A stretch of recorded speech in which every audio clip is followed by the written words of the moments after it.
Good evening, everyone, and welcome to ATB Live Monday on Facebook, on Instagram, anywhere you're watching me. Thank you so much for joining me. Please feel free to share the video and feel free to drop your questions in the comment section. I'll be taking all your questions. In the next 1 hour, hopefully, I will be able to answer every question that comes in before 7 p.m. And then we'll do as much as we can. So whether you're watching on YouTube, on Instagram, and on Facebook, feel free to drop your questions.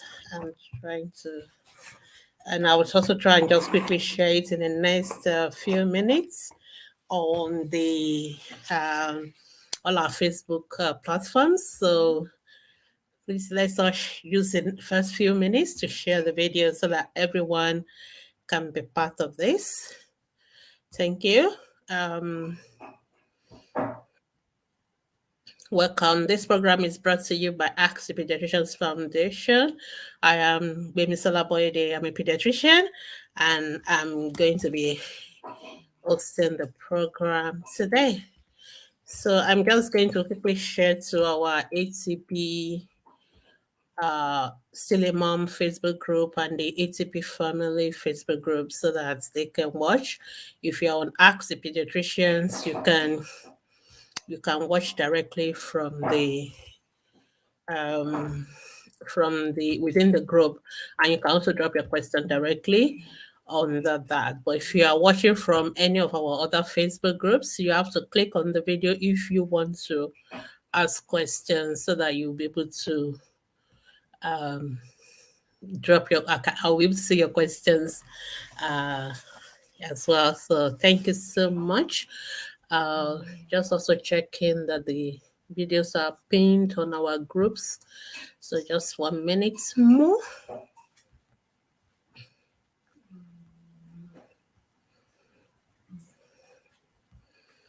Welcome everyone. Welcome. Please share the videos and drop your questions as soon as you can so that we can answer them. Once it is 7 p.m., we will stop taking new questions, but we'll try and make sure we answer all the questions that have come in before 7 p.m. And you can invite friends and family, anybody that needs to be here. Please try and send them the link or try and invite them to join us as soon as they can. Okay, I think I'm almost done with all my admin. And then we can kickstart.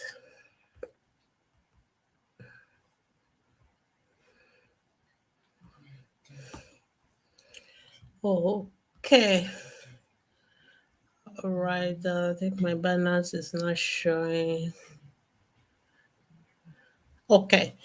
So once again, let me especially welcome everybody who is joining me today for ATP Live Monday. This program happens every Monday at 6 p.m. on Facebook, Instagram, and YouTube. It's a live program, and so we have 1 hour to drop your health questions for me to answer them.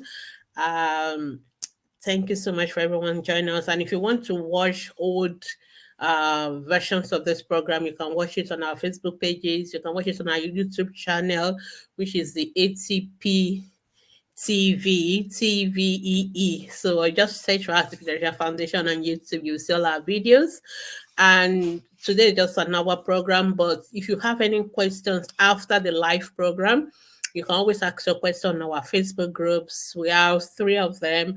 For children health issues, you can put it on our Ask the Pediatricians Facebook groups from Mondays to Saturdays, 24 hours daily. You can post it there. If it is an adult health issue, you can post it on our ATP family. And if it is a if you lost a child or you lost a pregnancy and you want some support, you can put it on ATP Still a Mom Nigerian Facebook groups.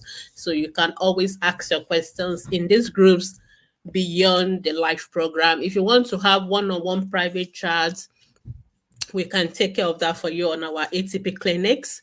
However, this is a premium service which is paid for at moderate fees. Or if you want to see any of our professionals, you can also contact or send a WhatsApp message to the number uh, on your screen. For those of you not on Instagram, you may not be able to see that, but if you check on our page, you should be able to find our contact phone number, or just send us a DM and we'll tell you that. Or you can email us at clinicsatp@gmail.com. And of course, Ask the Pediatricians Foundation is a non-profit organization. We're committed to the health of Nigerian children. So beyond what we do online, we also do community outreaches, to indigent communities, where we do free medical care. Last year, we supported all our school, provided them materials to prevent COVID, created a lot of awareness, give them hand sanitizer and all of that. So these are some of the things we do off social media. So if you want to support us, you can donate to our accounts, both on for those in Nigeria and outside Nigeria. You can donate on our global giving page, or you can ask our other DOM accounts and we'll be able to forward it to you for your wire transfer. We really appreciate your support. Please don't forget to follow us on our Instagram, and also check up our website on www.askthepediatricians.com. You can read more details about some of the topics we are going to be talking about today. And you can also follow us on Twitter. We are also on YouTube. We're on Facebook, very strong on Facebook. So those are all the announcements. And then we can go straight to taking your questions today. And I think I'm just going to start with Instagram. I like starting with Instagram people. Okay, so I have one of our moderators joining me on Instagram today. So she should be able to read the questions for us on Instagram. I'm waiting for her to join. And then we can start. Okay, yeah. Okay. Okay, yeah. Welcome, Timmy. How are you? Okay, I'm waiting for your volume. I can't hear you.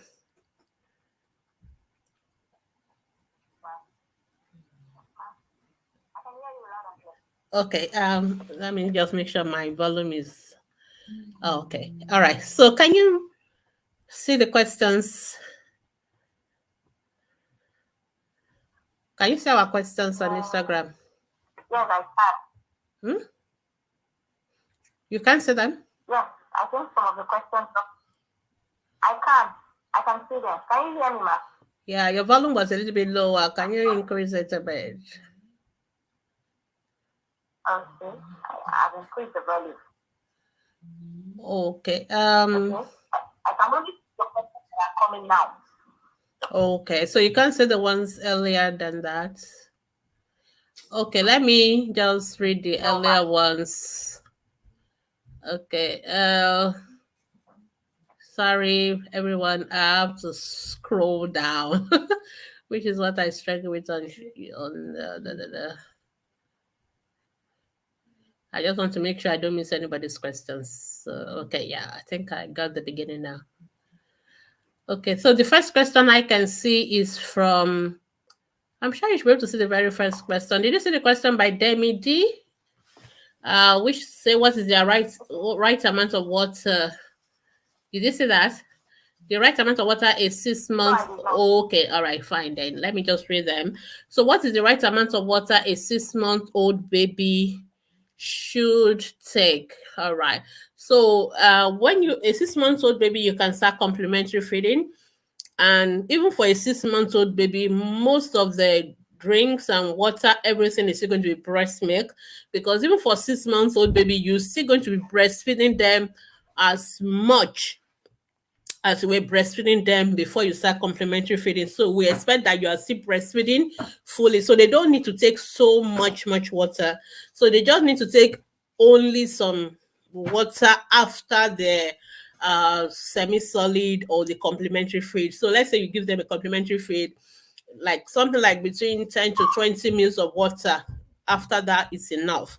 So the don't forget that you will keep breastfeeding that baby. Don't reduce your breastfeeding. So just keep breastfeeding them as much as you are doing before. But every time you give them solid food, you can give them water as much as they can take.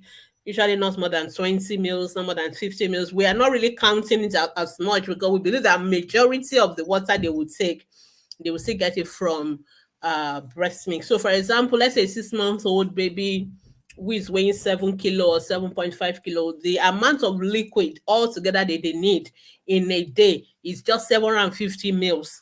So that's 750 mils. So if you're already giving them a lot of breast milk, which you're doing, which we expect that you're doing, they will most likely take over like 600, 700 mils of liquid as breast milk. So they don't need to drink so much water afterwards. So that is why we say, even some of you, if you are doing porridge or you are doing things like pap, remember there's also sea water in that pap. So just a little bit of water after there's solid is fine. Not more than 50 to 100 mils in a day, in addition to what they are getting from the breast milk. So that is what I hope that is helpful. So don't load them with too much water. We still want them to take as much of breast milk as possible. All right. Next question is by Dimple Sylvia. Dimple Ziva. Okay, doctor, please about the complimentary video. I couldn't find the audio. Yes, sorry about that. So it's like we had a technical issue with that audio, live audio. Facebook, the audio is there, but it's not playing. So we've done that. We've kind of escalated it to Facebook, so they are working on it. The technical team is working on it. I can see the recording. I can see the place where you're supposed to press play or listen, but it is not it's not playing. So we've escalated it to Facebook, and they've assured us that their technical team is working on it. So as soon as it's back, I will let you know. But meanwhile, if you go to our Facebook group as well, we have our guide section. If you go to our Facebook group, under the menu section, you'll see guides. So click on guides. Complementary feeding is number 2 under guides, and it has a lot of videos. There are about 5 or 6 videos on complementary feeding. So everything I talk about in audio is also already covered in those videos. So please watch them. There's also even an article as well. So you should kindly go through all that first. So but like I said, I'm waiting for Facebook to get back to me. Even if they don't get back to me, I may likely do another recording of that. I don't mind doing that. But also to let you know that tomorrow, no, not tomorrow, Wednesday, our pediatric nutritionist is going to do the second part of that topic, because I for those who listen to my first audio, we talk about complementary feeding. I talk about it a lot from the perspective of a pediatrician, but I also assure you that I'm going to bring a pediatric nutritionist. She's kid nutritionist. She's also on Instagram, but she's going to come to our Facebook group, and she's going to also do justice to that topic. So make sure you also join us tomorrow on Wednesday, so that you will also have another go about complementary feeding, because we can't talk enough about complementary feeding. Okay, I think that's all. I can't find the other. Oh, okay. Okay, it's like I jumped some questions, right? Yeah, I can see the other one. Okay, just a minute, please. Let me be sure I didn't jump anybody's question, because people are going to I think it's just about 2 or 3 there. Oh, okay. So wait, just a minute. I will be asking you, then you tell me whether you can say it. Then this Instagram scrolling is always it's always difficult for me. So it's like my hand is going down and down. All right. Okay, I've seen your question where you say you are waiting for me backstage. Uh okay, so the person asked that question twice. Okay, I've seen the question. Okay, yeah, okay, so I've seen that one. Okay, I've answered that one. So somebody saying, good evening. My baby has refused to eat. We always force him. Is there anything we can do? Can you see that one by Baby? No. Okay. So Baby is asking my baby. So No, I baby. can't. Okay, yeah. So baby, you Can I need. see from Olufumzi? Okay, fine. So baby, you need to. I like you. Really, you are the one that need that teaching on complementary feeding as well. Like I said, so please go to our Facebook group. Your question about your baby not eating, you don't. Please do not force the baby to eat. Never do it. It's a dangerous thing to do. Babies have died from that. So please don't force your baby to eat. Please go to our Facebook group, do the guide section on complementary feeding. Please join our pediatric nutritionist this week, Wednesday. She's going to talk again about complementary feeding. And when my own teaching on the one I did this year on audio is back, you can also join. Okay.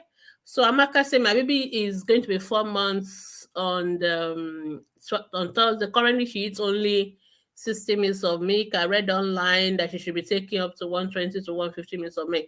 So Amaka, what kind of milk is your baby on? So I expect your baby should be on breast milk. So that is all your baby should be taking, breast milk only. And I hope you're feeding your baby directly from the breast. So if you are you really need to be very specific whether your baby is on breast milk only or on formula feeding, and or is it formula feeding and breastfeeding. So you need to know, because for example, if you are breastfeeding and you're also giving formula, you're not going to give your baby the same amount of milk like somebody who is only giving formula, or like somebody who is only breast. So we really need to be very specific. So when you're asking this kind of question, I want to know what milk your baby is on. Is your baby on breast milk, or is your baby on formula, or your baby is on mixed feeding? So then I'll be able to give you the appropriate answer. So that is for Amaka Uzo. So if you are still listening to me, just answer that question, because you have said something about you're giving 90 minutes, your baby for me it is. Just answer that question on what exactly is your baby taking, what milk exactly, and you need to be very specific whether you are doing mixed feeding or just uh breast milk only or formula only. Okay, yeah, you can start from Olufumsi now, because I think I've answered everybody that comes before Olufumsi. If you come before Olufumsi and I've not answered your question, please, that means I didn't see it. Please ask it again. I beg. All right, thank you. Yeah, come on. So tell me, you can read now. Oh, tell me I disappeared. Okay, I think our network has issues. Okay, Olufim says I was asked to use hydrocortisone cream for 10 days for its rash. It's worked and clear, but has come back when I stopped using the cream. So you need to go back to your pediatrician or to the doctor who prescribed the hydrocortisone cream.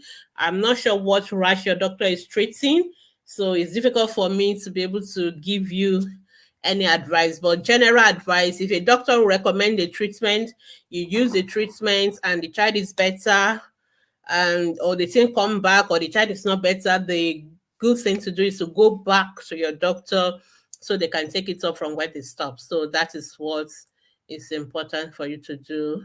Olufunse. Shamfa King, please, I can't find. Okay, I think I've answered the question about all the audio complementary feeding. I will let you guys know when it is back, but please join Ify on Wednesday on our Facebook group. I think it's 6 p.m. or 7 p.m. I will try and see if somebody can just tell me the time in comment, any of our moderator, and so that I can let you know. So please join us for that, so you can get also another perspective from the pediatric nutritionist. Okay, to be nice. I'm sure you will enjoy it. Iberry Joanna saying, good evening. My 15-month-old baby does not like to brush his teeth and he swallow the paste. I use age-appropriate toothpaste. Is it harmful for him to swallow? We already know that children will likely swallow their toothpaste, and it's not unusual that children don't want for you to brush their teeth. There's nothing absolutely unusual about that. So there are tricks for doing that. So our dentists have recommended, one of the things children like is, when you make it fun, everything has to be fun. They don't want to see things as a fight. So sometimes you can mold that. So you brush your teeth, everybody is brushing their teeth at the same time, and the child also has his own brush. For children, for toddlers, you may need to have two brushes. So the toddler his own brush or a home brush, and you have your own brush for the toddler. So then the quantity you put on the brush is so important. So the dentists are recommended that use what we call a grain of rice. A grain of rice. That's the quantity of toothpaste that you should put on the brush for the toddler. A grain of rice. So that's the tiny amount, not the one they show you on TV adverts where they put so much toothpaste on that. You don't need all of that. It's just a grain of rice quantity, and of course, it should be the milk toothpaste for toddlers. So if you are doing that, even if the baby swallow some of that, there will be no problem. The quantities. That's why we are very particular about the quantity that the baby should have on the toothpaste. It should be small quantity. So that's what you need to do. If not, too much of swallowing of fluoride can cause what we call fluorosis, and that is it's not good. So we don't want that. But if you follow the recommendation about the quantity, that is going to be very unlike the baby needs fluoride for their teeth, but they need it only in small quantity. So, but no problem if you follow the right thing. So, Amaka, if your baby is on mixed feeding, then you cannot expect your baby to be taking.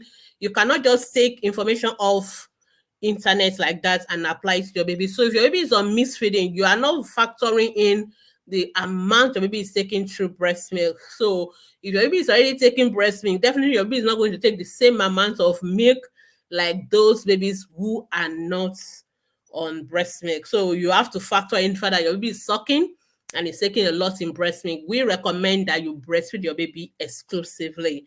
So there's really no need to do any misfeeding. So if you have enough breast milk to breastfeed, there's really no need to do misfeeding. Just give your baby breast milk only.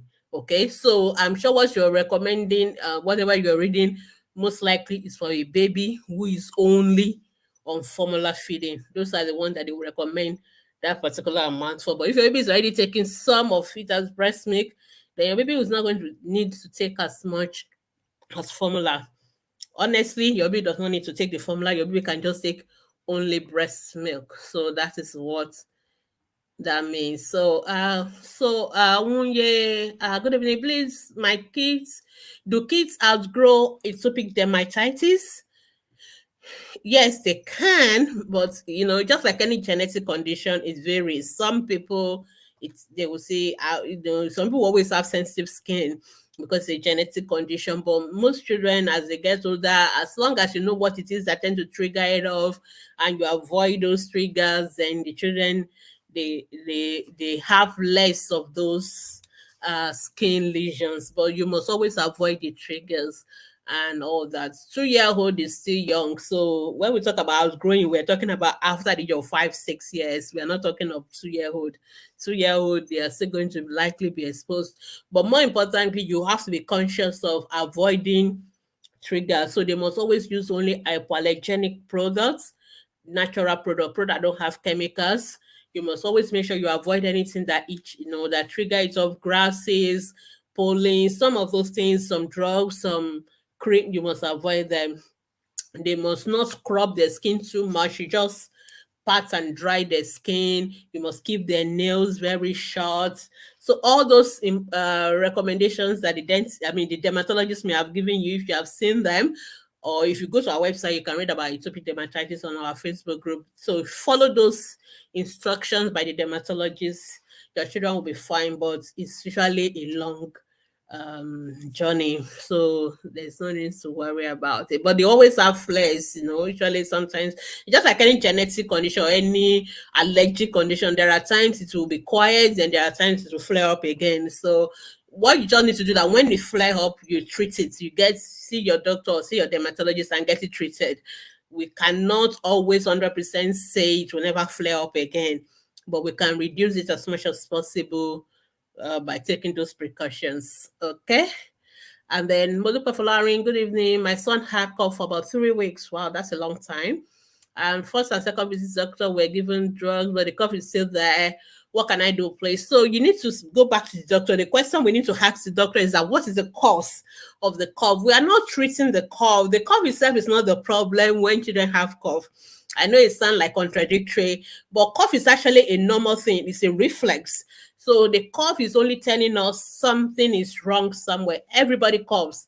coughing is a normal reflex. But when a child is coughing and coughing a lot, it tells you there's something wrong. Is there something irritating the throat? Is there an infection in the airway? That is what the doctor is trying to address. So the doctor is not treating the cough. The doctor is trying to treat the cause of the cough. So is there an infection? Is there an inflammation? Is there an infection? Is there something irritating the throat? That's what we're trying to address.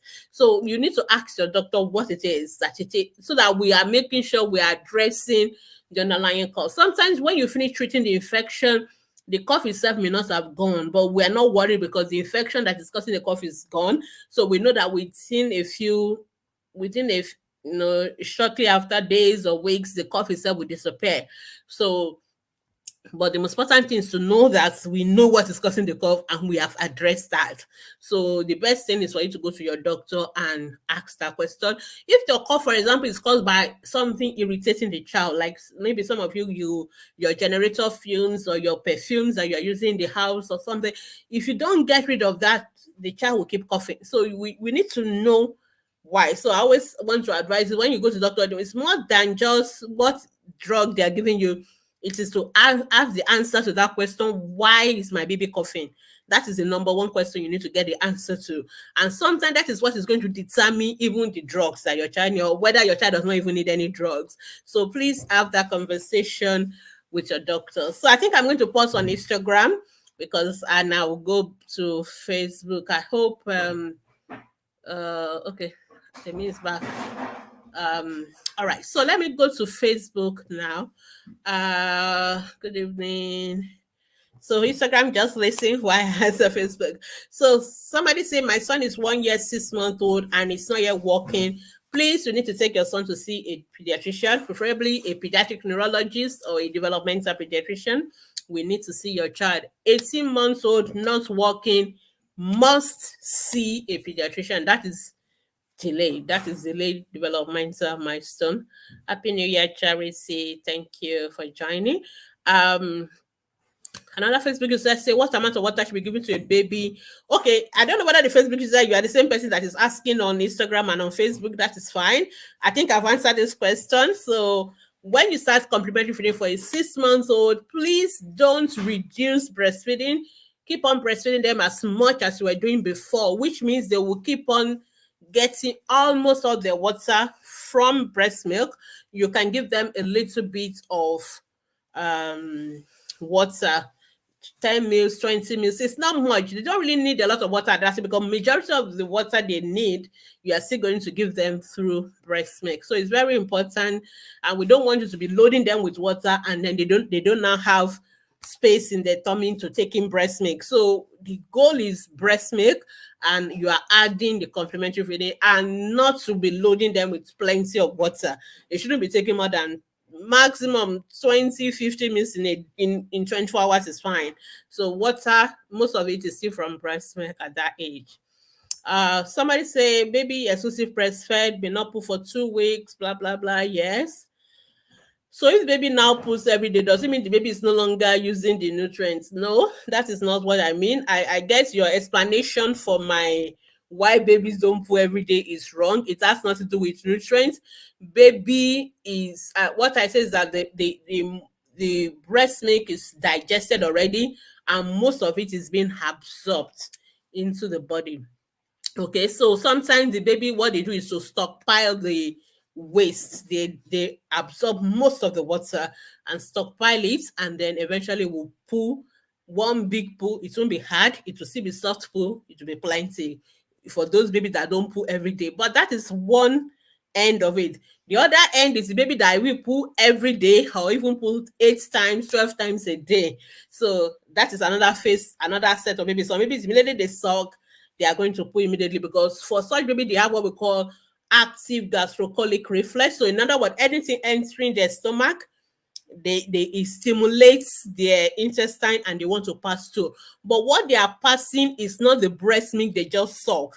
It is the one that has been absorbed, digested, and is being stored and kept in the intestine. So the baby that doesn't poo every day is just finding his own. It doesn't pull it immediately. It will pile it and eventually pull it in one go after maybe 1 week, 2 weeks.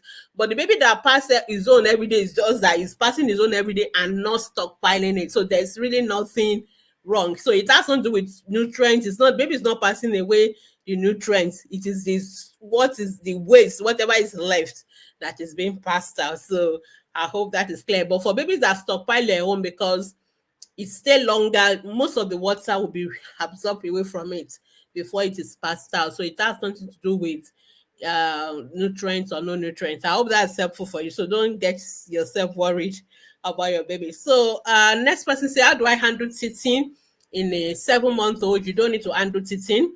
Teething is a normal phenomenon. It's something that happens whether you know it or not. It will happen, and that's it. It's not a disease. It does not need any handling. It does not need any treatment. It does not need any medication. If your baby is having temperature, your baby is not teething. Your baby is sick. Your baby has fever. Take that baby to the hospital. This is a very dangerous assumption. When a child is having fever, please don't assume they are teething.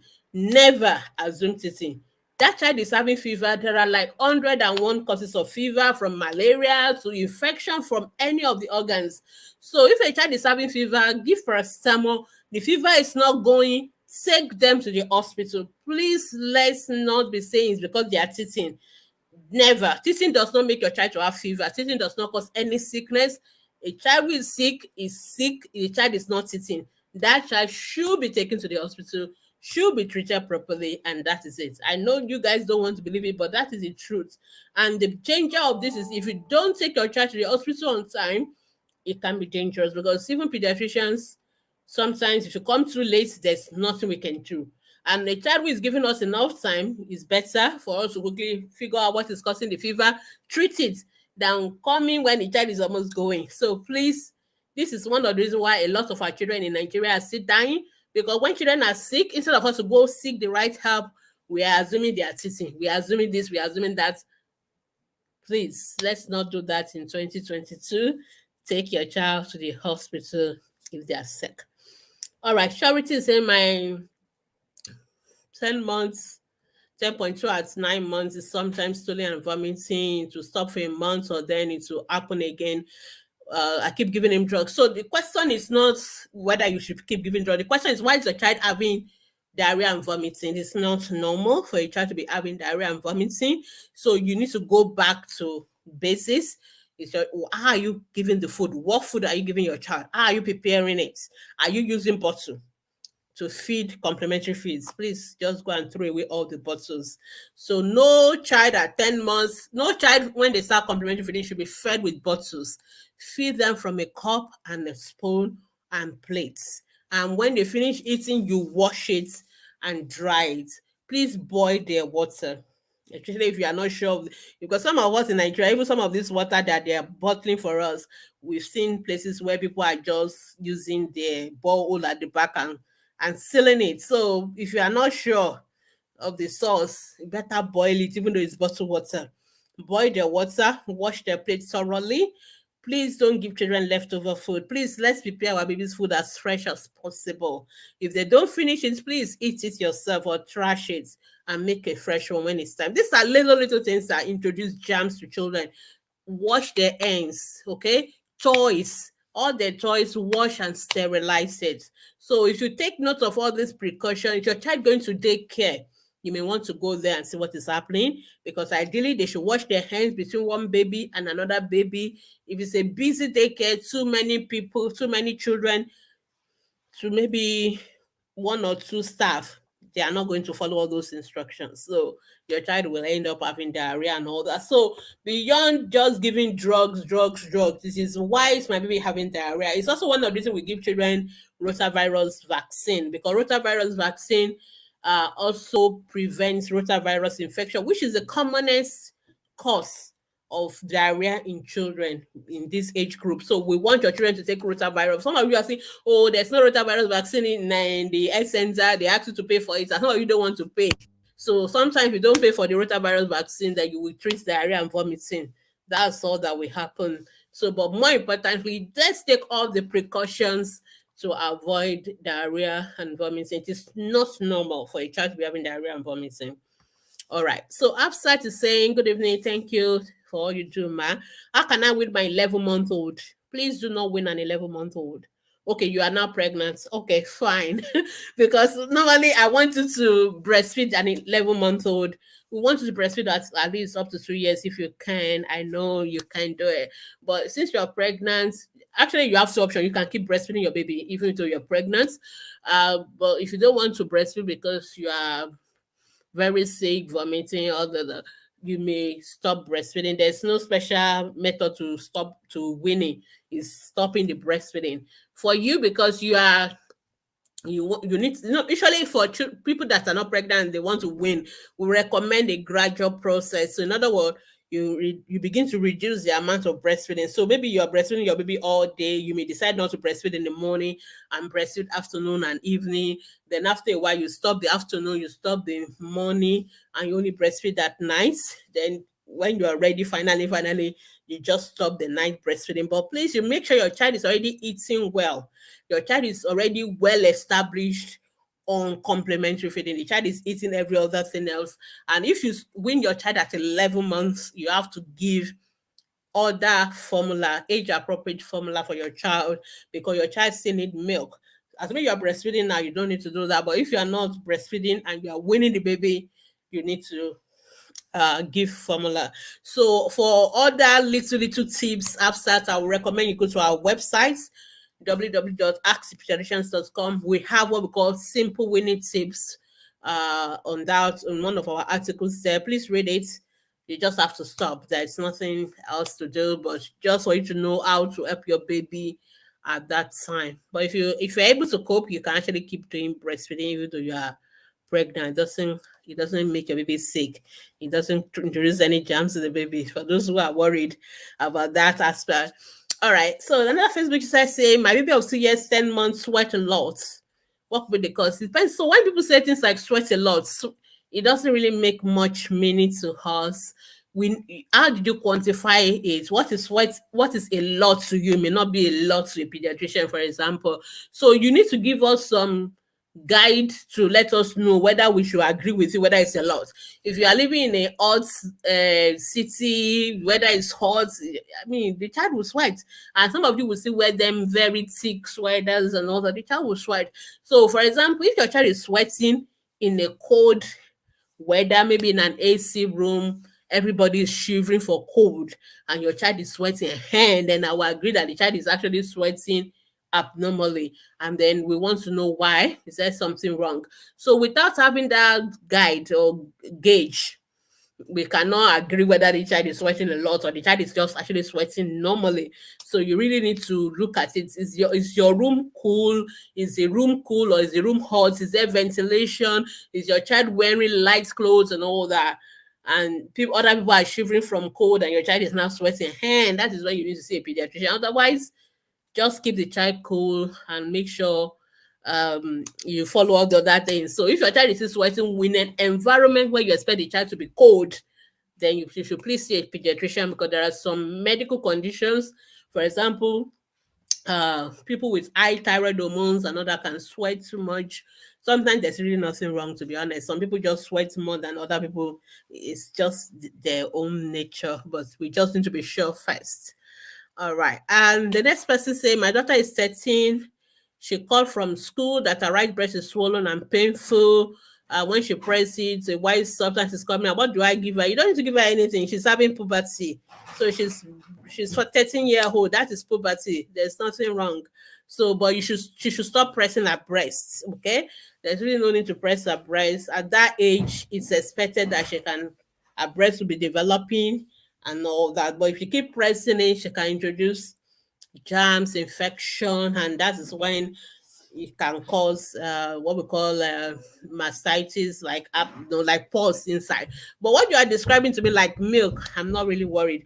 But I think you should just let her leave the breast alone. She can take paracetamol, but if you are worried that maybe she's bringing out breast milk, which is unusual for this age, at 13, then you may want to see your pediatrician. We need to check our hormone levels. We need to check things like prolactin and all that. But meanwhile, I think she should stop being worried. Why did she need to press her breast? Your breast is swollen. Why do you need to now go press it? There's really no need for that. So what she should need to do is to take paracetamol. It is expected at this age that she can have, as part of development, she can have a puberty. So, and breast enlargement is part of puberty. All right. But if you're worried, you can still take her to see your doctor just to examine it so that they can be sure there's nothing wrong. But at 13-year-old, I'm not really worried about it. Okay, Chidima say, can I breastfeed? Can I stop breastfeeding your baby at 7 months? No. I have a edge injury. Oh, sorry. That makes me feel dizzy and my BP is high. You should see your doctor first. Let them treat your head injury. So if I personally don't see any reason why you need to stop breastfeeding because of that. It's not really a contradiction. Unless you really are so sick and you think you cannot cope, that's okay. I mean, we can't force you to breastfeed your baby at that age. But I would rather say let your doctor treat what is causing your headaches, your head injury and all that. Because obviously you are writing and talking to me. If you are well enough to be on Facebook and write this message, you are well enough to breastfeed your baby. That's the truth. Because if you have that kind of serious head injury that will not allow you to breastfeed your baby, you will not be on Facebook. You will be in the hospital. You will likely be on admission on the bed. So unless you are writing from your hospital bed, which I think your doctors won't allow you to. But I'm just assuming that if you are well enough to type on Facebook, you should be well enough to breastfeed your baby. But like I said, have that conversation with your doctor. The reason why I'm worried about you is that if you stop breastfeeding, then when you are well, it will be hard again to start. And your baby is just 7 months.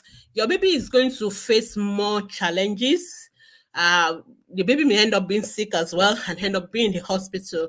So it may be better for you to just see how you can express your breast milk. Somebody can feed the baby. So you can have other ways, but you can also, your baby is obviously complementary feeding, so your baby can also take formula at this age. But I would really not recommend you completely stop breastfeeding. You can express, let them just see big, so that your milk keep flowing, even though you are not breastfeeding actively, like carrying the baby and all that. Let other people help you with that. But it's better you keep your milk flowing so that when you're well, you can continue. But if you stop permanently now, it will be very difficult to restart it when you are well. And for a 7 month old, your baby still need a lot of breast milk, honestly, because the baby is just about to start facing so much infections and all that, and you don't want your baby to be too exposed to germs and infections. So that's the essence of having the breast milk there, so that you can keep your baby healthy and well. So I hope that's helpful, but it's still your decision. Don't do anything because Dr. Gwemi said do what works for you. I'm just giving you the two side of the coin for you to make up your mind. But you can also have that conversation with your doctors, and they will advise you. All right, so I would like to know how to take care of a baby with sucking fontanelle. Ella, why is your baby's fontanelle sucking at 6 months old? It's not normal for a baby's fontanelle to be sucking. Is baby having diarrhea? Is baby having malnutrition? So what you need to treat is not the fontanelle. What you need to treat is what is causing the fontanelle to be sunken. So the fontanelle, I know many people are so obsessed with fontanelle, especially my Yoruba people.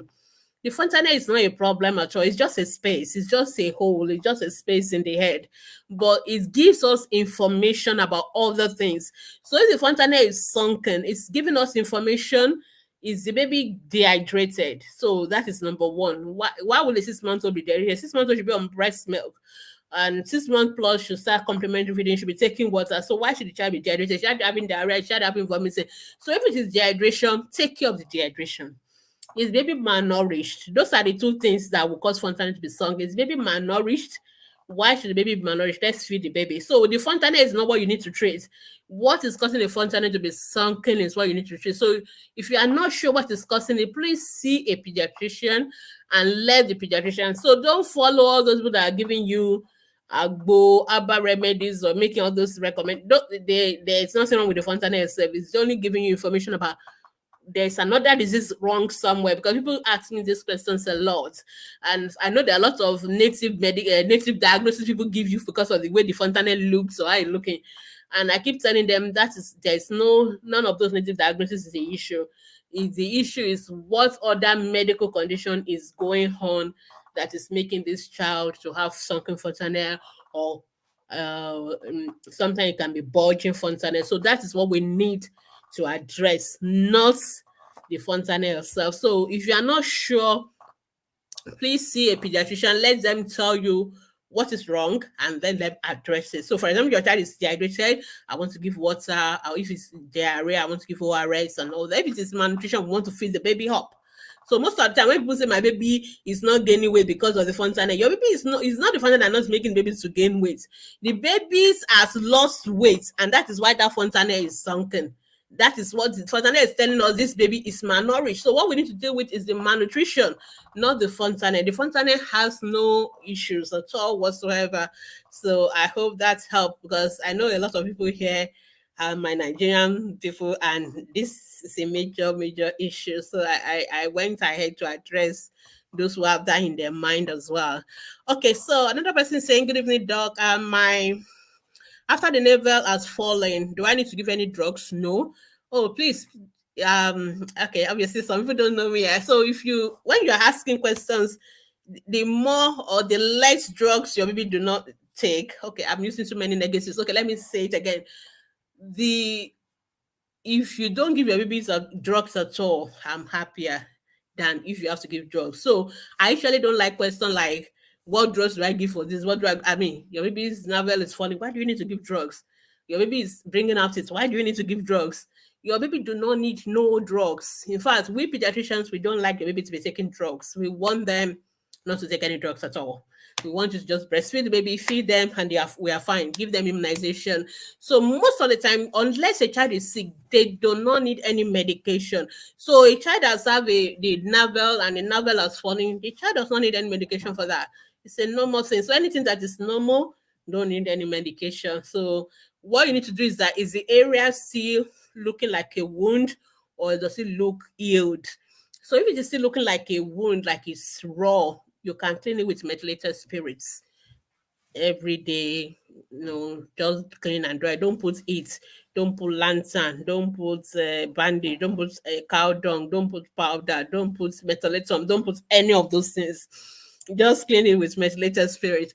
If it is healed, like it has become like normal skin, that's all. Just wash it normally like you wash the rest of the baby's skin, and dry it and put your normal body cream or Vaseline, whatever you're putting on your baby's skin. And that's all. You don't need to do any of the thing else. Okay, I'll take two more questions and I'll come back to Instagram. Um, Good evening, ma'am. How can I stop 4-year diarrhea? He refused to take ORS. So if a 4-year-old is having diarrhea, in children generally, our goal is not to stop the diarrhea. We don't want to stop diarrhea. We want diarrhea to stop by itself. So we don't want you to give any drug to stop diarrhea. What is more important is to replace what the child is losing. The water, the electrolytes that the child is losing, that is what we need to replace, and we need to replace with ORS. I know some children don't like taking ORS. Fine. There are other ORS. There's some that look like juice. They're like orange flavored and all that. You can try those ones. Don't tell them it's ORS. Just give them like orange juice. They will not know until they drink it. So you can give them those ones. Some children will not like that. If they don't like that, you can cook rice, and let the water be on top of the rice. Put a little bit of salt in the rice as well. Don't cook the rice dry. Let there be water on top. Remove that water, let them drink that. They can drink that one. Which other water? They can drink weak tea as well. But the best is ORS, but you can give them other liquid, even water, and let them be drinking some. So find other coconut water. Very good. They can also drink coconut water. So find other natural liquid that they can drink, not Coca-Cola, not Fanta, not juice, the orange juice with sugar. No, not those ones. So all those water I mentioned, rice water, weak tea, plain water, even coconut water, you can give them those ones. You have to encourage them, bribe them, whatever. Just give them something to make sure that they drink it, so that they will not become dehydrated, because when they become dehydrated, you have to end up with us, and that's more wahala, because we have to set up line, put up drip. The child will cry more, so it's better you let the child know that if you don't drink your ORS, he will take you to see doctor, and doctor will put injection in your hand. But if you drink your water, the doctor will not put injection in your hand. Sometimes that works. So just figure out what to do. they don't have to drink it all at once as a gulp. Just any little sip here and there, any little sip here and there, they can, don't force them to drink it continuously. That's when they get upset. Just give them a little sip. Give them another 30 minutes, 1 hour, another little sip or drink of cup, and then you can play. So, but the child has to drink, or else the child gets dehydrated and you end up with the pediatrician, and that is wahala. All right. Okay. Good evening, Dr. Kane. Baby of 6 months have malaria. Anybody can have malaria. Even the newborn baby can have malaria. If you are living in Nigeria, anybody can have malaria. Even you, the mother, even the newborn baby that was born today. Some people even have malaria from the womb. So anybody can have malaria. Not talk of a 6-month-old. All right. Okay, let me quickly go back to Instagram, then I'll come back to Facebook. Somebody saying, please answer my question. Don't worry, I'll answer all your questions. My assistant on Instagram, I think her network is not so strong. I keep adding her, but she keeps disappearing. Let me go back. Sorry, I can't remember where I stopped. Okay, yes, I remember where I stopped. Now I've answered the question about atopic dermatitis. Okay, then the person that the baby has got for 3 weeks. Can you recommend dentists and optometrists in Lagos for a baby first visit? Okay, so we don't do adverts on this program that is not paid for, but you can send us a message, and I definitely have our own pediatric dentists that we can recommend for you. Optometrists, you can just go to any of them. For a 1-year-old, you really need to take them to a ophthalmologist. Optometrists will not be able to handle a baby. And really, your baby doesn't need any optometrists at 1 year. We're not really worried about unless you have any concern about their eyes, then yes, see an ophthalmologist. Otherwise, don't take them to optometrists. They won't be able to do anything with them. So that's the honest truth. So, but dentists, yes, you should see a 1 year, or at 1 year, that is when you go for the dentist. Optometrists they may be up to like 3 years, but if you have any concern, you can see a high doctor ophthalmologist. There's a difference between ophthalmologists and optometrists. Okay, optometrists usually do with more of the glasses, what you can see, what you cannot see, but the ophthalmologists, these are like surgeons. They are doctors who are now surgeons, and they operate on the eyes. They deal with more of eye diseases and stuff like that. Okay, all right. Etonia, what could be the cause of recurring rashes? Once I stop using antifungal cream, it comes back. Number one, why are you using antifungal cream? So if you're using antifungal cream, you're already telling us it's a fungal infection, but now you're asking me what is the cause. So I'm confused myself. So because why are you using antifungal cream when you don't know what is causing the rashes in the first place? That is not right. So please stop the cream. Don't use any cream for what you don't know is the cause, because your cream may even be worsening whatever it is that is there. The best thing is you have to see a doctor, pediatrician, dermatologist, anybody, just see a doctor. Let's know what is causing the rashes first, and then we will treat the rash. So then we'll tell you whether it's one of those rashes. There are some rashes that they will keep coming. Like if you are here when I answer the question about atopic dermatitis, there are conditions that will come and go for a while, so they're not going to disappear completely. So you just need to know what are the preventive measures. So I really, really don't like mothers just going to buy cream, and I cringe when people complain my baby has this rash, and somebody will just quickly tell them, go and buy A, go and buy B. That's very dangerous and very wrong. So please, it's better not to even use any cream at all than to go and use something that may cause more harm.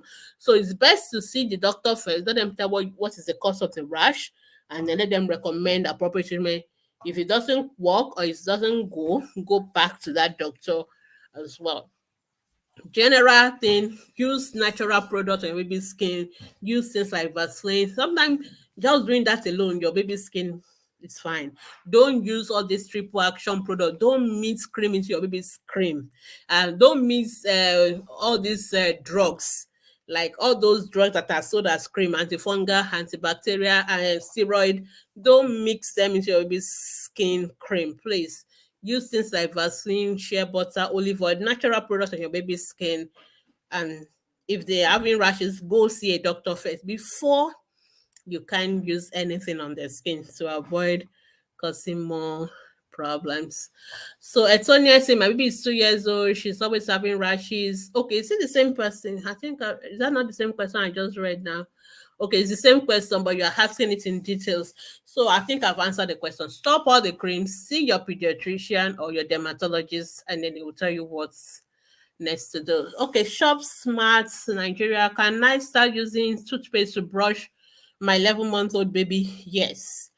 Yes. Even if they have only one tooth, you should use toothpaste and toothbrush. So I think in March we're going to have the oral health day. The dentist will be back again. I'll bring back Dr. Buki so that she can remind us. So once your baby change, once they start bringing out their teeth, even if it's one tooth, please use the toothbrush and the toothpaste that is age appropriate for them. So no cotton wool or no glycerin, no all those things. Fluoride containing toothpaste and toothbrush. All right. I don't know what it means by NYM, and I think that's a typo. Your 11-month-old baby does not like to take his cereal again. Okay. We're back to complementary feeding. He wants to eat other food. So, short smart, you are the one that actually need to go and do our complementary feeding course. Because what you just told me is exactly what I've been emphasizing, that most mothers we don't understand what is complementary feeding. If you understand complementary feeding, you will know that cereal is not complementary feeding. So your baby eating all the food, your baby actually understand complementary feeding because that is what the baby should be doing. Your baby should be eating all the food, should be eating the variety of food. Cereal is not complementary feeding. So hopefully I get my audio back working. If it doesn't work, I'll record it all over again and I'll make sure we'll put, maybe I should just do it as a video. And please, well, meanwhile, you can go to our Facebook group, go to our guide section, do watch all the videos. There are like about 5 classes of food. Your baby should eat carbohydrates. Cereal is just carbohydrates. Your baby should eat carbohydrates, should eat protein, should eat fat and oil, should eat um fruits and vegetables, minerals, vitamins. So your baby is not going to get all that from just cereal. So your baby needs to take variety of food, and there's no food in your kitchen that your baby cannot eat. That is it. There's no food you're eating that your baby cannot eat. So what you need to do is the texture, the way you prepare it for a 6-month-old, 11-month-old, 2-year-old, maybe slightly different. The quantity will be slightly different, but there's absolutely no food that the baby cannot eat. So these are some of the issues that we address in complementary feeding. Please also join our pediatric nutritionist. I'm sure she will be talking more again about it on Wednesday. If you can join on our Facebook group, it's only on our Facebook group. All right, I think I'm done with Instagram. Etonia, say, please answer my question. I will answer your question, but remember, you're not the only person that is asking me questions. So I'm reading question in order in which they come in. So there's really no need to say, please answer my question. I will definitely answer your question. Just be patient with me. All right. So you said what else could be done to know the reason for the rashes? So that is why you need to see the doctor. Don't go and do tests by yourself. See, we always need to follow the right thing. The right thing to do is to see a doctor first, and the doctor will tell you what tests to be done. I don't know why we like to go do tests in Nigeria without seeing our doctors. And when you get the result of the test, we still don't know the answer to the results. So it is best to see our doctor first, and then they will tell us what to do. I hope that's helpful. Okay, so I think I'll finish with Instagram, and I can quickly rush and finish with Facebook. So it's 7 now. Please don't drop any more new questions. I will only answer questions that have come in before 7. All right. Okay, I've answered this one. Okay, Oluwakemi Feintola say, good evening. Trust you're doing great. Thank you. How often should cough and catarrh be treated? How often should cough and catarrh be treated in children between 3 and 5? I don't want the child to have cough and catarrh at all. So I don't get the question, because this question assumes children should have cough and catarrh and then we should always treat it, which is a very wrong assumption. Really, I don't want children to have cough and catarrh at all. So they should never be treated for cough and catarrh. So there's nothing like it's not like even malaria that most of you treat. We don't want you to be doing that. It is wrong. So children, sickness is not normal. It's not normal for a child to be sick. It's not normal for us to be treating them. I don't know. I don't know whether I'm am I reading the question wrong? Because I'm worried about this kind of question.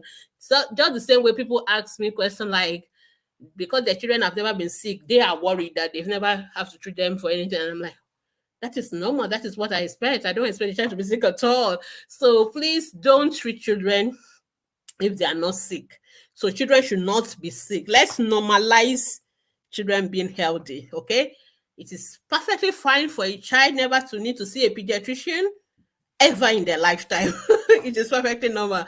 I mean, what it means that for them never to be sick, it is normal. We only want to see them for weight and height, immunization, go home.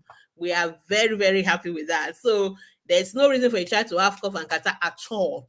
So it's not normal. So if your children are needing to have cough and catarrh that you are treating them so often, I'm worried about that. And I really want you to see a pediatrician. And then we need to address why. So most of the time, the question we always ask is why? Why is each child having cough and catarrh? That is more important than how often should we treat them. So that we can address the why. You see that that's why we give them immunization. That's why we give them pneumococcal vaccine. We don't want them to have pneumonia. That's why we give them measles vaccine. That's why we do all those things we do. We want you to make sure that ventilation, no smoking. That's why we ask you to do all those things, because we don't want the children to have cough and catarrh. If they go to school, the school should have a policy. If a child is sick, they should stay home so that they don't transmit infection to other people. So I hope that makes sense. But if that's not the question you wanted to ask me, maybe you should ask again, and I will just get it correctly. Okay. Should How often should a newborn baby tongue be cleaned? Once a day is fine. You don't even need to do it all the time.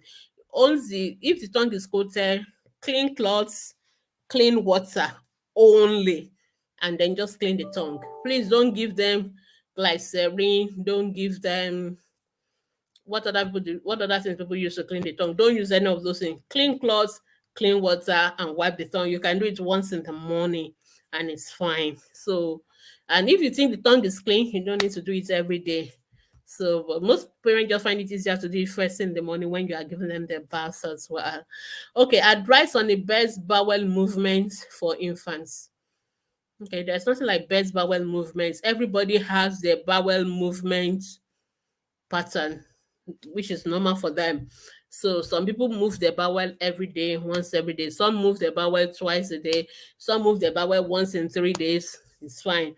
Everybody has their own. There's nothing like best. There's only what is okay for you.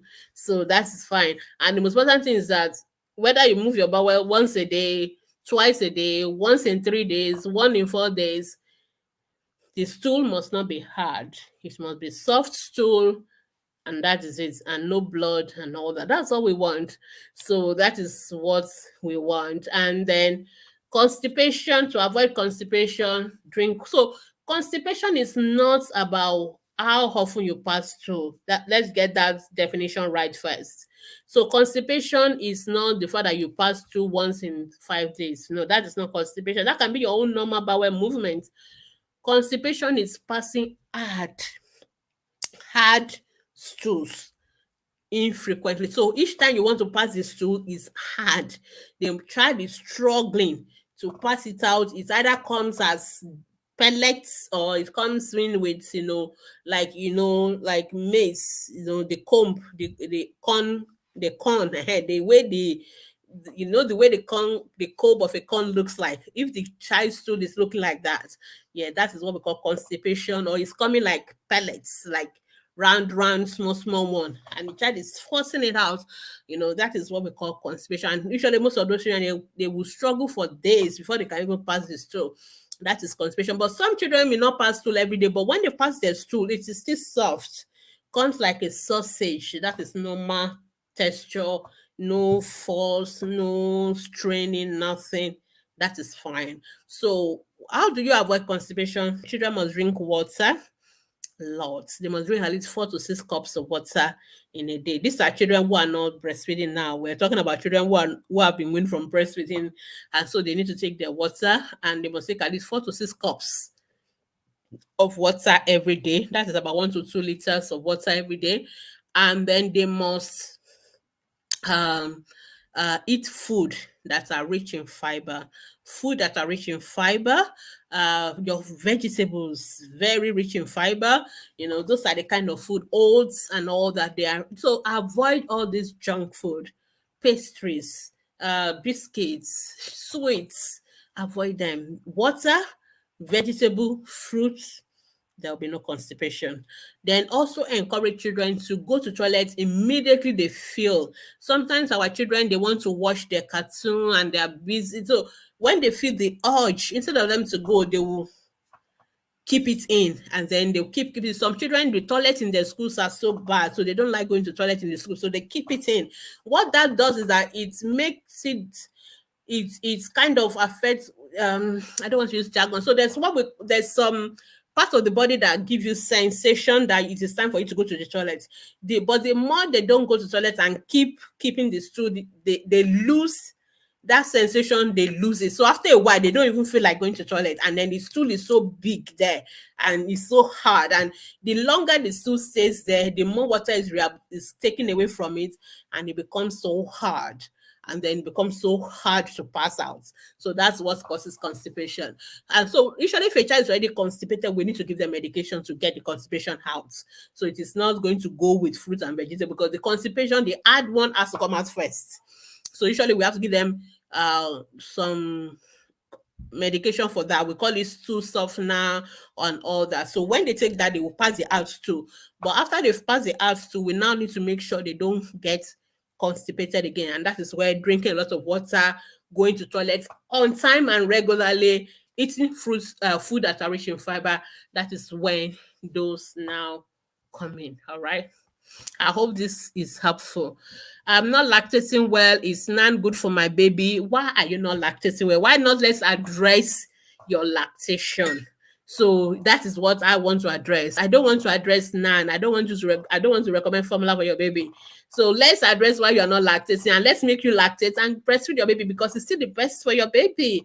So people always ask the wrong question. If you're not lactating, I want to address why you're not lactating rather than looking for a quick fix, because giving NAN it's not going to help your lactation. Your lactation is going to go away completely when you start giving formula. So instead of doing that, the best way to lactate is to keep putting your baby to the breast while you relax, drink a lot of water, breastfeed your breastfeeding is demand and supply. The more your baby suck on the breast, the more you will produce. If you start giving something else and you don't let baby suck on that breast, it's going to reduce further. And the more you worry about it, the more your breastfeeding will reduce further. So most times the answer we're looking for is the opposite of what we're trying to do. So people think when I'm not lactating, then I should go for something else. It's not going to help. So we're still going to go back to the lactation. And the reason is that when you give birth to your baby, prepare your mind to breastfeed your baby. I find that that's the best thing. People that already prepared their mind, I'm going to breastfeed my baby, you will breastfeed your baby.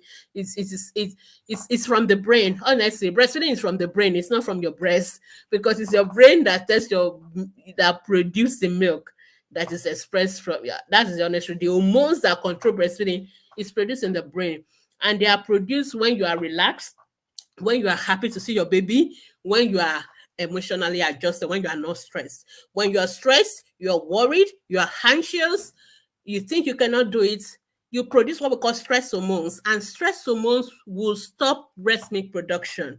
So when I tell mothers that don't lactate, just relax, relax. I'm not just trying to make you feel better. I'm actually telling you the treatment for your lack of lactation is relaxation is part of it. You need to relax and be confident that you can breastfeed your baby. And then keep putting see your baby, let your baby be with you. Carry your baby crying, your baby being near you. It stimulates those hormones that make your breast milk to be produced. That is why when your baby cry, you start to lactate. When you hear your baby's sound of crying, you start to lactate. It's not magic. It is those hormones. Those hormones are responding to your baby cues. So that is why it's important that you do that. Let other people do all the hard work, cleaning, cooking, all those things. You just focus on breastfeeding your baby. Relax, put your baby to the breast, eat well, drink well. The more, I know initially it may be slow, but the more the baby suck on it, the more it will flow. If we rush to the formula, we're not going to get that back. And then your baby start taking formula, and then your baby doesn't want breast milk anymore. then you come back to Dr. Baby in 2 weeks that, okay, I am now lactating, but my baby doesn't want breast milk anymore. What am I going to do? So that is why it's good that we get it right at the beginning. All right, I hope that is helpful. But please, if you want more information, go to our guide section. Go to guide one is on breastfeeding. We have videos on how to increase your breast milk production, all that. Please watch them, follow those things, it will be fine. So, and you can also get help from the lactation consultants, the nurses, they are very good with that. Breastfeeding is an art. You have to learn how to do it, and you need help. You need people that support you. You need people that promote it for you. Unfortunately, most people around us in Nigeria, they actually want you to just formula feed. They just give you a quick fix out. But then we come back, we're still going to come back to this same question in another month. So please don't jump ship yet. Try and get it right from the beginning, and everything will be fine. Okay, Ochano say, good evening, baby. My 2 months will take Penta.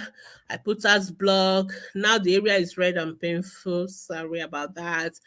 What could I do to clear it? So if it is hot, if it is red and painful, that means maybe I develop what we call is cellulitis, like an infection around that area. So you will need to see a doctor because it means the child may need to be treated with antibiotics. Because if it is just painful and swollen, that one I will just keep on doing your eyes blood. But this is a week after you said last week, and now it's red, it's painful, it's sounding like an infection. I would recommend you go back to see your doctors, your pediatrician, and they can recommend appropriate antibiotics. So I get this kind of questions a lot. And so let me quickly take a minute to address this immunization. So the Penta vaccine, there are 5 of them in that vaccine. And it's an injection that is deep into the muscle. So when we give it into the thigh, the children bleed.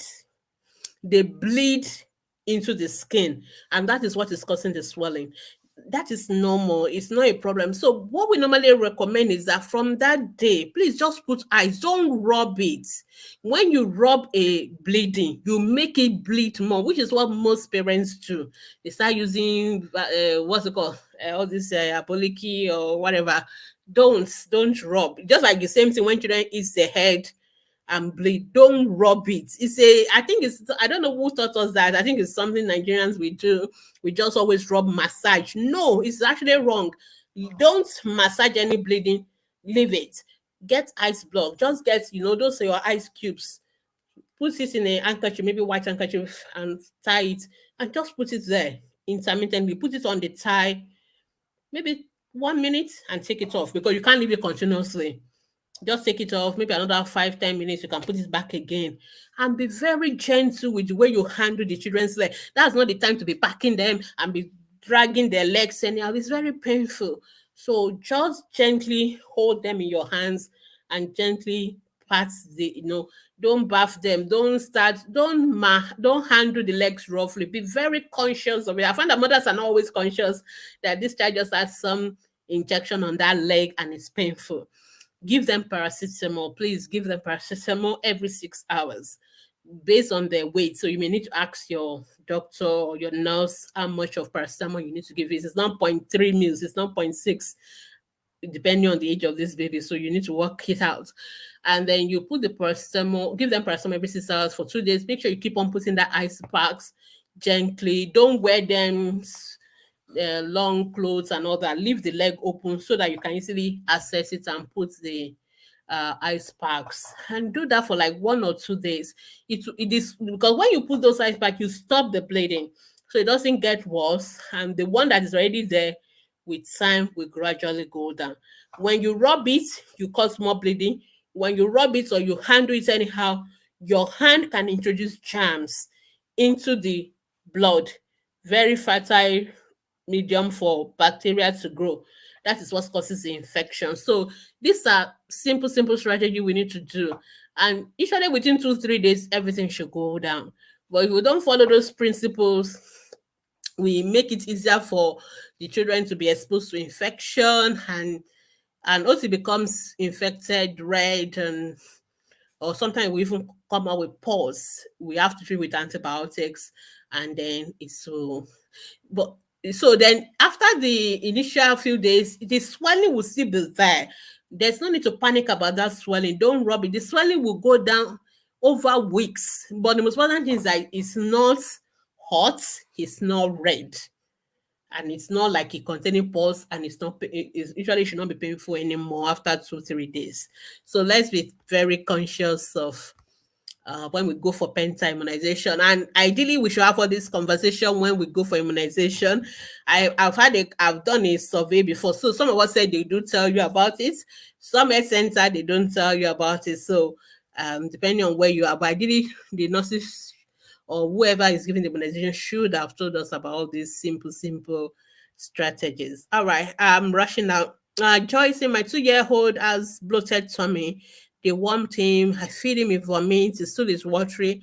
What can I do before going to the hospital? Give ORS, give oral zinc, but still take him to the hospital because I don't know why the tummy is bloated. Typical diarrhea vomiting will not cause bloated tummy, but if the tummy is bloated, there may be something else going on. And the child is vomiting, having diarrhea, I would rather you go to the hospital, but you can be giving a little bit of ORS while going. Good evening, doc. The right side of my baby's forehead is bigger than the left. How old is your baby? Could it be because I've been breastfeeding her at night, laying down? No, I don't think so. Uh, for 3 months.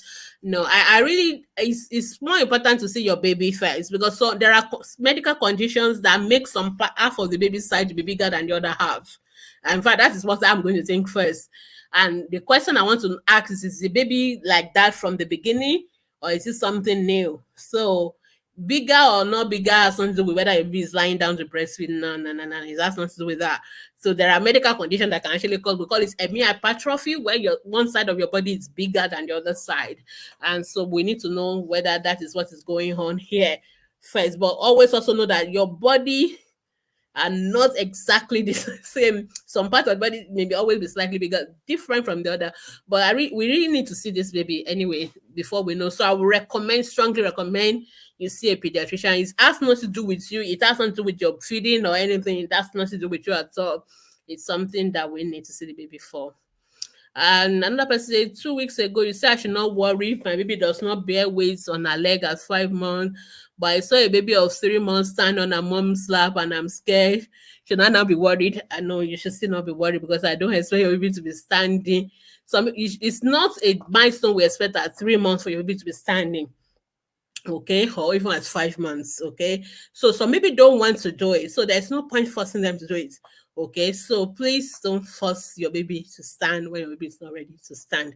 If you have any other issues or concern about your baby, you can see your pediatrician. But based on what you just said about standing or not standing at 5 months, no, please don't worry. I'm still going to say you not to worry, but if you are worried, it is okay to go see your doctor and have a second opinion. I mean, it's okay. You pay your consultation fee and then you can be reassured again, and then at least Dr. Gbemi is telling you at home for free, so you can go pay the consultation and get the same advice. Then you know what to do.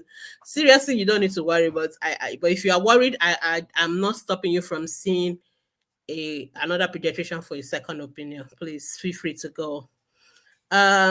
My baby of 4 months old poo once a week. Should I be worried? No, you don't have to be worried. If your baby is on exclusive breastfeeding, babies on exclusive breastfeeding may not poo every day. They may not even poo up to 2 weeks.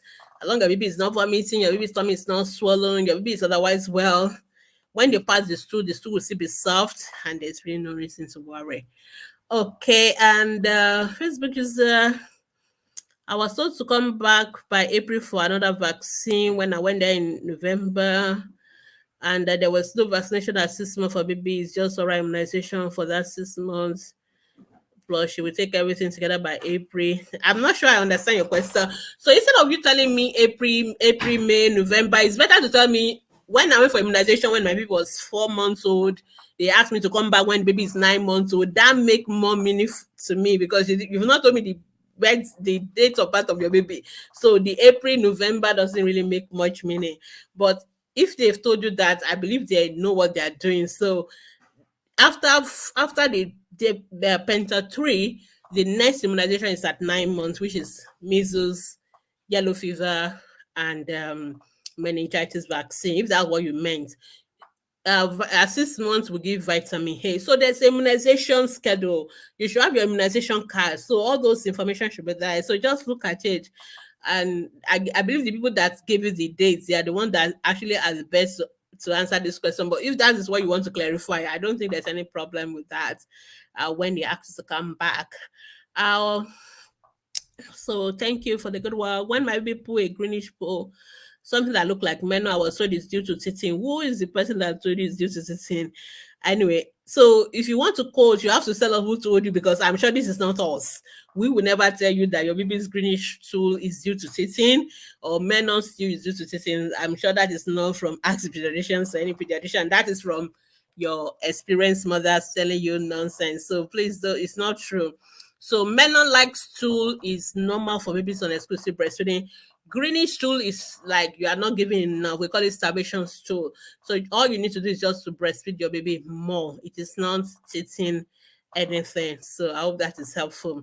Teething is perfectly a normal thing. It doesn't make your baby to pass any kind of stool, or it doesn't make your baby to be sick. Okay, so you want to know if your baby purge or sick. Okay, you are not asking whether baby will be purging or sick when they are bringing out their tooth. No, they won't. Your baby will be perfectly fine. So please just delete all that information you've been told by, I'm sure it is experienced mothers telling you that it's not a doctor. So just delete that wrong information. I'm happy you've come to ask us. So your baby bringing out teeth does not make them to be sick at all, and they are not going to purge. They are not going to have diarrhea. All right. Next person. My baby, you say I shouldn't be worried that my baby hasn't poo until now, no poo but fatting. No, so don't be worried. Okay, for all those people that have told not to worry, that you're still worried, I'll still tell you not to be worried again. So if your baby is on exclusive breastfeeding, I've told you it may take even up to 2 weeks for your baby not to pass through, and there's really no reason for you to be worried. So, but like I told the other person, if you're worried, you can always go see a second opinion. You can go have that conversation with another doctor. That's fine. I'm not a monopoly of all answers. So if you think you want a second opinion, you are more than welcome to seek for that. But I've told you my own. That's what I will tell you if you come to my clinic. All right. Please ask, what more can I start packing my baby? It's up to you. People back baby from day one. It's up to you. It's not really necessary to pack your baby unless you are going out. So, but it's okay. You can do it from day one. You can use a baby carrier, or anyone you prefer is fine. All right. There's no hard and fast rule. Oh, Violet, somebody on YouTube. Finally, thank you for coming. Good evening, Doc. My 2 weeks old baby is breathing as if her throat or nose is congested, mostly at night. We saw the pediatrician on Friday. He prescribed sedative. I'm yet to see any improvement. Yeah, you should go back to the pediatrician for follow-up. But did the pediatrician have a conversation with you on what she thinks is causing the problem? So I'm always worried that when we see our doctors, you are more, I'm sure the doctors will tell you what is going on, but it's like people are more interested in telling me the medication they gave rather than what the doctors told you is going on with the baby. I think I'm more interested in what explanation the doctor gave you for the condition rather than whatever medication they gave you. I think I'd rather you tell me the doctor think it is due to this A, B, C, and all that, because I think that is the most important conversation to have with your pediatrician. Because before any pediatrician or any doctor will give you any medication, they are thinking of something. So it is important for you to know what they are thinking of. For example, sedative is a medication for allergy. So obviously your doctor is thinking something allergic going on with your baby. So you should have that conversation. But your 2 weeks old baby, is it 2 weeks old? You said, I'm never going to give a 2 weeks old baby sedative, and I don't recommend that. But I'm not your pediatrician, so you can have that conversation with your pediatrician. I don't think it's actually appropriate to do it. I think a 2 week old baby should just be taking breast milk only.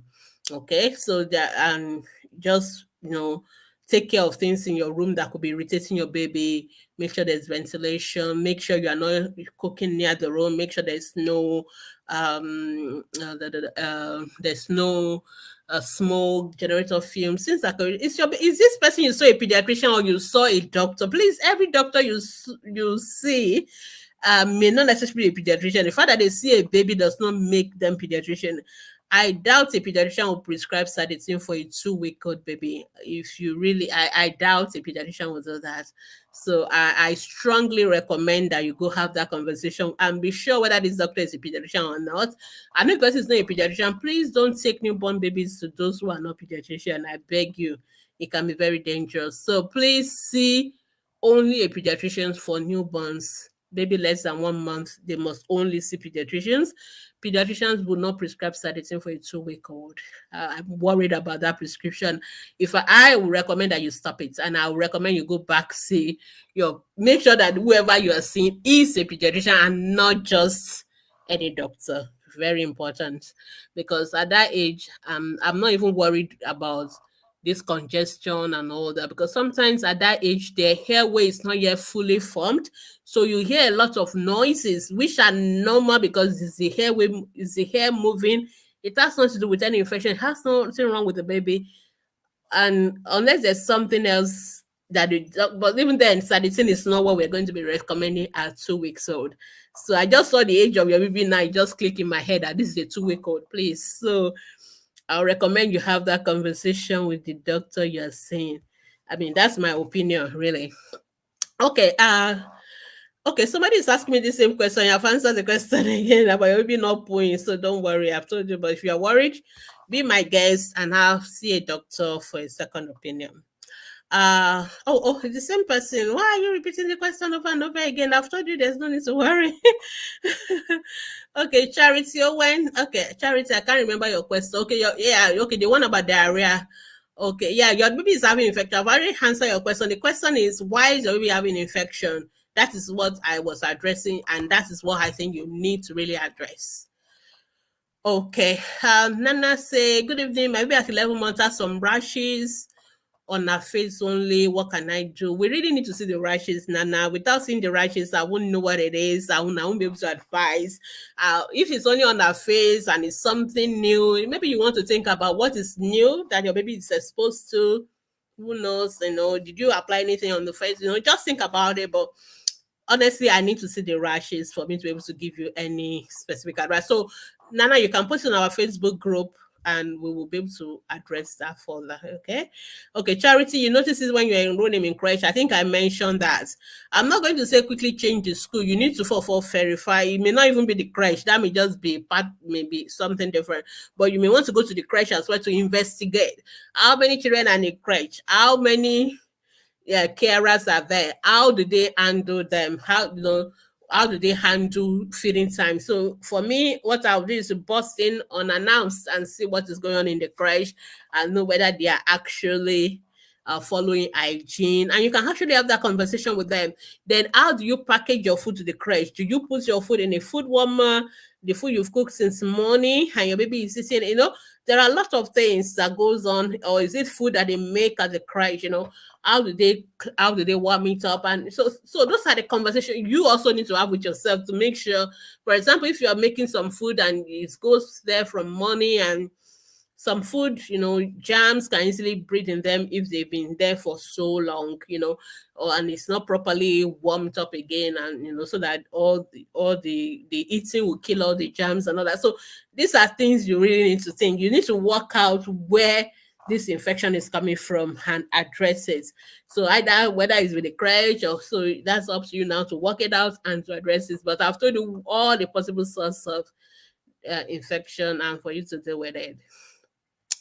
Baby of 2 years are not again neck control. You need to see a pediatric neurologist or a developmental pediatrician. Your baby most likely have cerebral palsy and you need to see us quick. That's a serious one. Okay. Thank you, Mind Fantasy. Thank you. Good evening, Faithfulness. Hair loss in babies, is it normal? There are some hair loss in babies that is normal. It is part of their hair growth cycle. So some babies have this hair where some part of their hair will be gone. People call it free baba, all those kind of things. But sometimes it could be infection, like scalp infection, and all that can also cause baby to lose it. So it depends on the specific cause in your own baby and for us to deal with it. So some could be normal, some could be abnormal. So it depends. When we see, we can tell you. Like, if your baby has rashes underneath the scalp, that is abnormal. But if there's nothing, baby is otherwise well and just a little partial hair loss, it could just be part of normal hair loss. So finally, my 7-month-old, 3 weeks baby cultivated the habit of screaming very loud on top of his voice when playing. Is it normal? Yes. There's nothing wrong with them screaming. Let them scream their voice. Come on. Let the baby be happy. Facebook user say my daughter is 5 years old with rashes. The weather is cold there, so we cover her a lot. What do I do? We need to see these rashes. So there are rashes in newborn babies that are normal. There are rashes that are due to you covering the baby too much. Even if the weather is cold, that does not mean the baby should not have hair at all around them. So we need to see the rashes anyway before we can advise. So just post a picture on our Facebook group and we advise there. Okay, I think I've answered the one about 7-month-old. Is vitamin C drops okay for babies? They don't need vitamin C drops. And when you say babies, age is very important, but I don't recommend any unnecessary medication. Can 1-year-old take, do you mean Complan? No. Why do you want to give them Complan? Let them take normal milk. There's no need to take Complan. Facebook user, thank you for, how can one treat cold in a 2-year-old? Just keep them warm. There's not to give them lots of fluids. There's really if you make cold like catarrh, no cough, no fever, no breathing fast, it's something that is a viral infection that will resolve on its own. But if the child is coughing, is breathing fast, or having fever, you have to go to the hospital. So let me be very specific. At one age, can one allow children to bath and brush by themselves? Well, it varies, but usually by the time they're about 5 to 6, 7, they should be more independent. But they are, so I can't just say 5-year-old because not all 5 years old are the same, and I can't just say 7. Even some people are 7 years. You yourself as a parent, you will know, you'll be supervising them, and then you will start knowing when you are comfortable to leave them on. But usually by around about 5 to 7, we expect them to be more independent. Okay. Bukola Raji, hello. Does high temperature have something to do with blood drying in the baby? There's something like blood drying in babies, so I don't know what that means about. Anyway, if it means that baby's blood is low, so a child who is having fever, it depends on on what is making the child to have fever. So it is not the fever itself that is causing the baby's blood to be low or to be drying, if I'm going to use your language. So fever is just telling us a child is sick. But then, like I said earlier, there are like 100 things that can cause fever: malaria, infection in the hair, infection in the nose, infection in the brain, infection in the bladder, infection anywhere.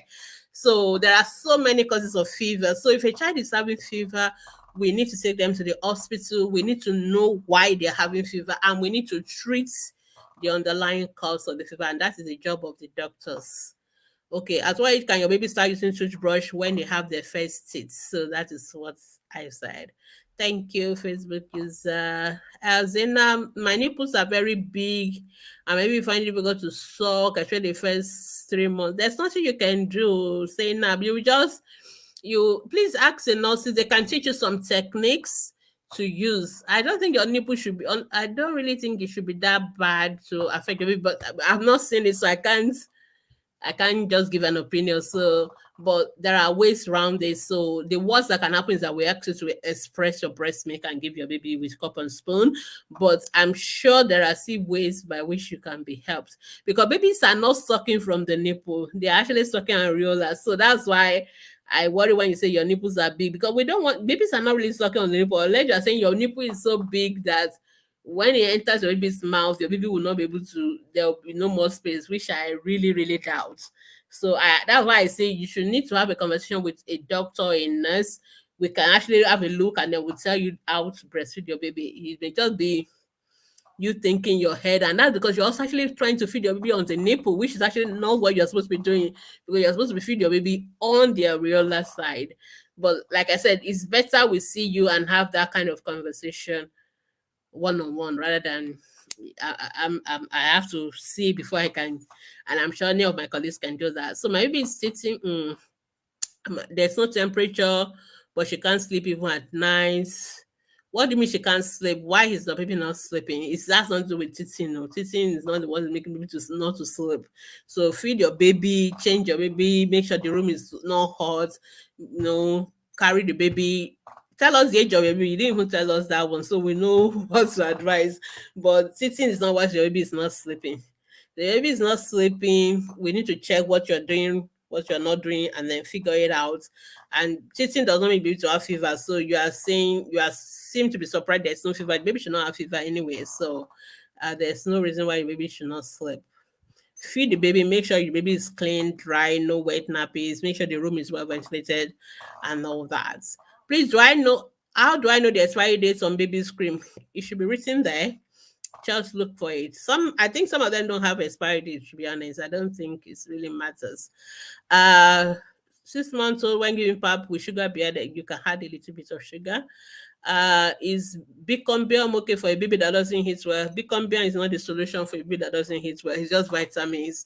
It's not the solution. So join our group discussion on complementary feeding or watch the one we've done for that answers, or you can post this, but it's not medication, is not the solution. If your children are not eating well, it's not medication, is techniques.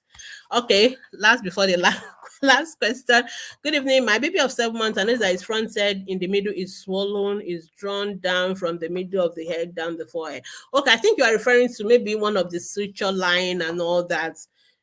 There's nothing to worry about, but it shouldn't be swollen. You may see a line like there's something there, but not swollen. So if it is swollen, I will worry about it. Then I want you to see a doctor. But if it is just that you are seeing a line, like something is there in the middle of the head, that is a social line, and there's nothing to worry about. Okay, I've answered the bicombium. So I've told you, blessing, you need to work on how to feed the baby rather than on giving bicombium. Bicombium is now the solution. Okay, I think I just saw one more question on Instagram and then I will wrap it up. Hello, ma. What can one do if a 4-month-old baby needs react to antibiotic use? So you stop the antibiotics and then he started passing watery stool. Started passing watery stool is not a reaction. Okay, so you need to understand the difference between having a side effect and reacting to antibiotics, because initially you started when your baby reacts to antibiotics. So I went for the knee-jerk response. If somebody reacts to something, you stop it. But every child, every drug, every medication have side effects. We don't always stop medication because of side effects. So there are two different things. So you confused me. If your baby is passing watery stool because of antibiotics, that is not a reaction. That is a side effect of the antibiotic. So you don't need to stop the antibiotic because of that. So what you need to just continue, it depends on how bad it is. If it's really very bad diarrhea, give ORS. If it is really, really bad, then your doctor may want to give you an alternative. But usually most of the time, because most side effects is just a few days and they wear off and they stop. And most time we can deal with that. But if it's really bad reaction, like child is having rashes and yellow eyes or those kind of convulsion, those are what we call reaction. Then that one you have to stop the medication straight away. Like if your child are having rashes after taking a medication or becoming unconscious and all that, you have to stop it immediately. But diarrhea, yeah, most of the time we can handle it. So we just say give ORS and just, or if it's 4 months old should be on breast milk, just breastfeed more, and hopefully by the time the what antibiotics is supposed to work for is getting better, the and you stop the medication, the diarrhea will stop. So there are side effects that are common. We usually will not stop medication from them, but something that are severe, then we will tell you to stop. Usually, this is a conversation your doctor should have had with you. When they give you medication, they should tell you, you may see this, you may see that. If you see this one, no problem, continue the medication. But if you see this one, stop and come and meet me and I will change it or do something else. So I hope that is helpful. Oh Lord, I thought I finished answering Instagram. Um, okay, final one. 13 months old. I never use powder on him. Can I start now? Why do you need to start? You don't need to. So there's really no need for you to use powder on him. Just keep using powder, just dry up the baby's skin. It's not useful. So there's really no need for any powder. Just use normal cream for your baby. So that's it. All right. Thank you so much. Again, like I said, if you have questions, feel free to put on our Facebook groups Mondays to Saturday. So this is just a live 1 hour tester, but Every other question you can always post on our Facebook groups from Mondays to Saturday, and our moderators, professionals will answer your questions. If you want to have one-on-one chat with our pediatricians, feel free to send us a message on WhatsApp or email us on clinicsatp. You pay for that service, however, it is not free. And of course, if you want to support our outreaches, please do.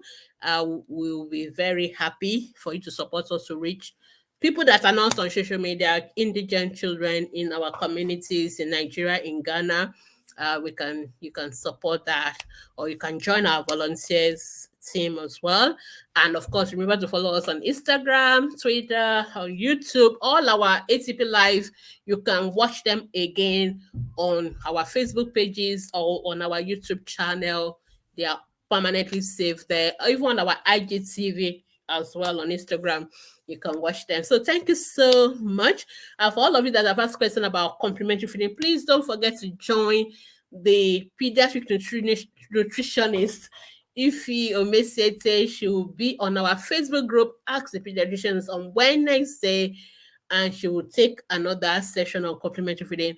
It's the most frequently asked questions, and that is why we are doing it twice in January alone. And hopefully by the end of January, we should not have any more questions on complementary feeding. I know we will still have, but at least we want mothers to get feeding right from the beginning of the year. So thank you so much, everyone who have joined us at the beginning, who left, or will come back, or who have asked questions. Thank you so much. Time is up. If I've not answered your question, please go to our Facebook group and post your questions there. And I will see you again next week by God's grace. And it's bye for me. See you all. Bye. Thank you for joining me. Bye. Bye.